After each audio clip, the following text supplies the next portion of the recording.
Yeah, guys, this park is the biggest park in Vilnius, but with possible drunkards? No way. But let's see. This was how the park looked like in the 1800s as painted by Marcelisz Januszewicz. So how did the park went from this to this?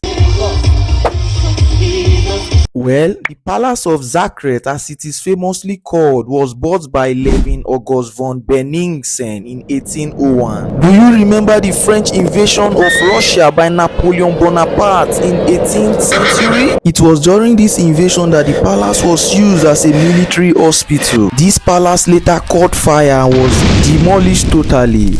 Oh my god. The past was full of troubles indeed. Little wonder former Lithuanian Prime Minister Algirdas Brazauskas maintained that last century was an envelope of extraordinary period of rapid development in science and technology, coupled with meaningless wars that claimed millions of lives. My visit to this park left me with a lot of mixed feelings. Who could have believed that this park can be transformed into something like this after those many episodes of war and unrest?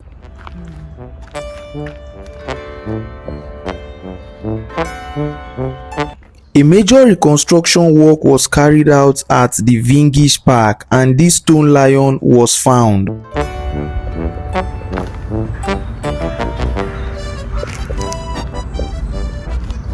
This huge stone lion was found to be buried beside German graves. It was built in 1917. But what are the graves of German military soldiers doing in Vilnius, the capital city of Lithuania? It is even the biggest German military cemetery in the Baltic states.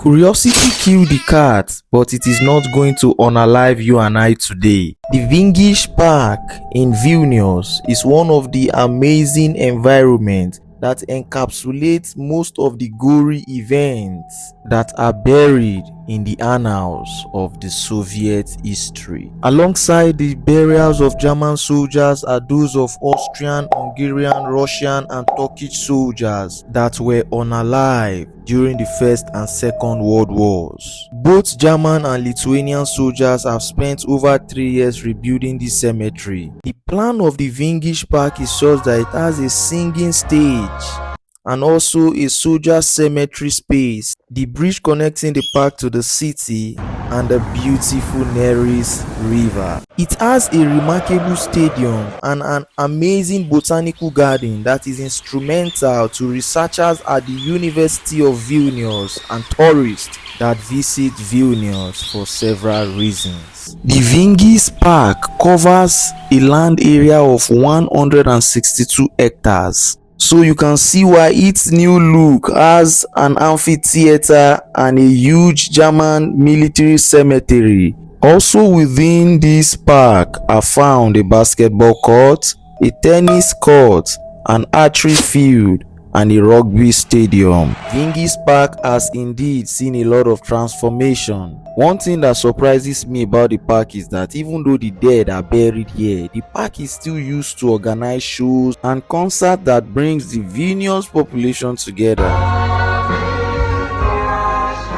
Even Lady Gaga performed at this venue for her first concert in the Baltic region. And interestingly, over 14,000 people were entertained by Lady Gaga. Although a famous Lithuanian music group known as Fuji has recorded over 60,000 attendance, and this was during 1997.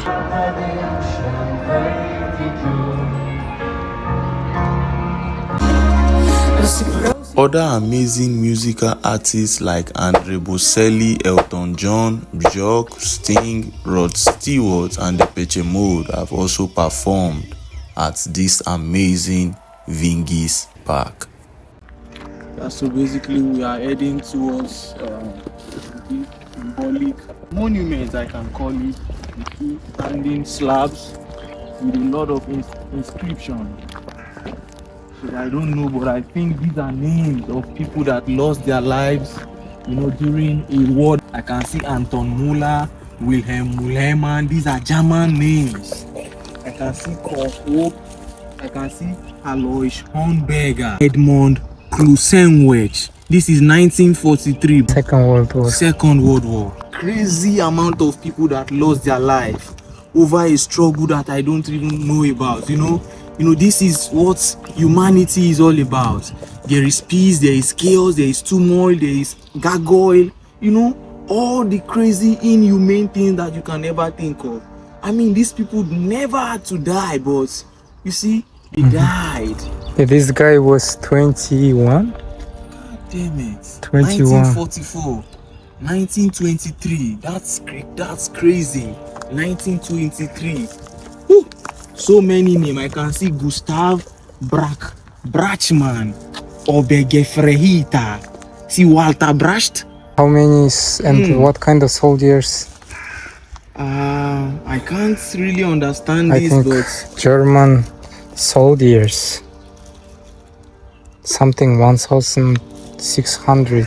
It is also important to stress that no Lithuanian soldier was buried here in Vingis Park. The burials here are mainly of German military, with a number of over 1,700 dead soldiers. Zovusui Vokietijos Kariu Api 1600 Amzinu Atilsio. Historian Sakalas Natskevicius says that death levels everybody and that a dead soldier is not an enemy. Avietis YRA Nezino Mosh. He went further to say that they respect and take care of cemeteries even of the bitterest enemies. Pronunciation. Yeah, but this is what it is. Yeah, so right now this is Vingis Park in Lithuania. And now you can see that they have some burials right in the park. You know, with the amazing trees that you find, I think these are conifers. So with the amazing conifer plants that you see over here, and you know the way the burials are kind of situated, I think it's symbolic because I can see some distinct distance between, you know, two burials. Yeah, but come to think of it, this place is very cool. The wind is friendly. I can enjoy this kind of calmness. You know, my spirit is even going to be very relaxed. My colleague doesn't want me to die. This is cool, right? Yeah, but the history behind it is very gory. You know, filled with a lot of bloodshed and whatever crazy, inhumane thing that you can think of. But yeah, living the life. I'm here in Lithuania and we are walking past the Vingis Park. Yeah, Vingis. Okay guys, now you see that this is not just your regular park. So guys, when are you gonna visit Vilnius? What do you think about the park as well? Please don't forget to subscribe to my YouTube channel. See you in my next video.